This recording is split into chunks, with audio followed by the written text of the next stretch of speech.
شروع اللہ کا نام لے کر جو بڑا مہربان نہایت رحم والا ہے۔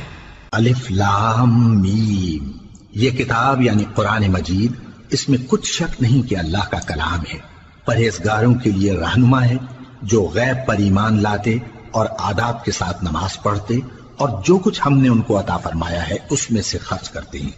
اور جو کتاب اے پیغمبر تم پر نازل ہوئی اور جو کتابیں تم سے پہلے پیغمبروں پر نازل ہوئیں سب پر ایمان لاتے اور آخرت کا یقین رکھتے ہیں۔ یہی لوگ اپنے پروردگار کی طرف سے آئی ہوئی ہدایت پر ہیں اور یہی لوگ کامیاب ہیں۔ جو لوگ کافر ہیں انہیں تم نصیحت کرو یا نہ کرو ان کے لیے برابر ہے، وہ ایمان نہیں لانے کے۔ اللہ نے ان کے دلوں اور کانوں پر مہر لگا رکھی ہے اور ان کی آنکھوں پر پردہ پڑا ہوا ہے اور ان کے لیے بڑا عذاب تیار ہے۔ اور بعض لوگ ایسے ہیں جو کہتے ہیں کہ ہم اللہ پر اور روز آخر پر ایمان رکھتے ہیں، حالانکہ وہ ایمان نہیں رکھتے۔ یہ اپنے خیال میں اللہ کو اور مومنوں کو دھوکہ دیتے ہیں، مگر حقیقت میں اپنے سوا کسی کو دھوکہ نہیں دیتے اور اس سے بے خبر ہیں۔ ان کے دلوں میں کفر کا مرض تھا، اللہ نے ان کا مرض اور زیادہ کر دیا اور ان کے جھوٹ بولنے کے سبب ان کو دکھ دینے والا عذاب ہوگا۔ اور جب ان سے کہا جاتا ہے کہ زمین میں فساد نہ ڈالو تو کہتے ہیں کہ ہم تو اصلاح کرنے والے ہیں، دیکھو یہ بلا شبہ مفسد ہیں لیکن خبر نہیں رکھتے۔ اور جب ان سے کہا جاتا ہے کہ جس طرح اور لوگ ایمان لے آئے تم بھی ایمان لے آؤ تو کہتے ہیں بھلا جس طرح بے وقوف ایمان لے آئے ہیں اسی طرح ہم بھی ایمان لے آئے۔ سن لو کہ یہی بے وقوف ہیں لیکن نہیں جانتے۔ اور یہ لوگ جب مومنوں سے ملتے ہیں تو کہتے ہیں کہ ہم ایمان لے آئے ہیں، اور جب اپنے شیطانوں میں جاتے ہیں تو ان سے کہتے ہیں کہ ہم تمہارے ساتھ ہیں، اور مسلمانوں سے تو ہم ہنسی کیا کرتے ہیں۔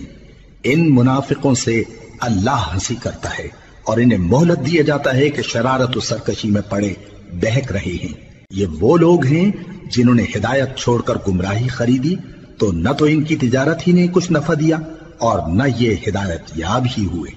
ان کی مثال اس شخص کی سی ہے جس نے شب تاریک میں آگ جلائی، جب آگ نے اس کے ارد گرد کی چیزیں روشن کی تو اللہ نے ان لوگوں کی روشنی زائل کر دی اور ان کو اندھیروں میں چھوڑ دیا کہ کچھ نہیں دیکھتے۔ یہ بہرے ہیں، گونگے ہیں، اندھے ہیں کہ کسی طرح سیدھے رستے کی طرف لوٹ ہی نہیں سکتے۔ یا ان کی مثال میں کسی ہے کہ آسمان سے برس رہا ہو اور اس میں اندھیرے پر اندھیرا چھا رہا ہو اور بادل گرج رہا ہو اور بجلی کوند رہی ہو تو یہ کڑک سے ڈر کر موت کے خوف سے کانوں میں انگلیاں دے لے۔ اور اللہ کافروں کو ہر طرف سے گھیرے ہوئے ہے، قریب ہے کہ بجلی کی چمک ان کی آنکھوں کی بصارت کو اچک لے جائے۔ جب بجلی چمکتی اور ان پر روشنی ڈالتی ہے تو اس میں چل پڑتے ہیں، اور جب اندھیرا ہو جاتا ہے تو کھڑے کے کھڑے رہ جاتی ہیں۔ اور اگر اللہ چاہتا تو ان کے کانوں کی سنوائی اور آنکھوں کی بینائی دونوں کو زائل کر دیتا۔ بلا شبہ اللہ ہر چیز پر قادر ہے۔ لوگو اپنے پروردگار کی عبادت کرو جس نے تم کو اور تم سے پہلے لوگوں کو پیدا کیا تاکہ تم اس کے عذاب سے بچو، جس نے تمہارے لیے زمین کو بچھونا اور آسمان کو چھت بنایا اور آسمان سے مے برسا کر تمہارے کھانے کے لیے انواع و اقسام کے میوے پیدا کیے، پس کسی کو اللہ کا ہمسر نہ بناؤ اور تم جانتے تو ہو۔ اور اگر تم کو اس کتاب میں جو ہم نے اپنے بندے پر نازل فرمائی ہے کچھ شک ہو تو اسی طرح کی ایک صورت تم بھی بنا لاؤ اور اللہ کے سوا جو تمہارے مددگار ہوں ان کو بھی بلا لو اگر تم سچے ہو۔ پھر اگر ایسا نہ کر سکو اور ہرگز نہیں کر سکو گے تو اس آگ سے ڈرو جس کا ایندھن آدمی اور پتھر ہوں گے اور جو کافروں کے لیے تیار کی گئی ہے۔ اور جو لوگ ایمان لائے اور نیک عمل کرتے رہے ان کو خوشخبری سنا دو کہ ان کے لیے نعمت کے باغ ہیں جن کے نیچے نہریں بہ رہی ہیں۔ جب انہیں ان میں سے کسی قسم کا میوہ کھانے کو دیا جائے گا تو کہیں گے یہ تو وہی ہے جو ہم کو پہلے دیا گیا تھا،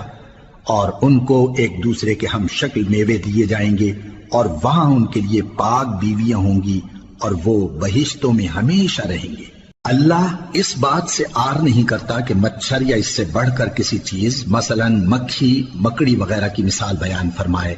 اب جو مومن ہیں وہ یقین کرتے ہیں کہ وہ ان کے پروردگار کی طرف سے سچ ہے، اور جو کافر ہیں وہ کہتے ہیں کہ اس مثال سے اللہ کی مراد ہی کیا ہے۔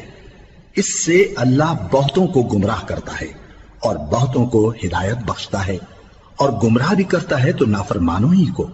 جو اللہ کے اقرار کو مضبوط کرنے کے بعد توڑ دیتے ہیں اور جس چیز یعنی رشتہ قرابت کے جوڑے رکھنے کا اللہ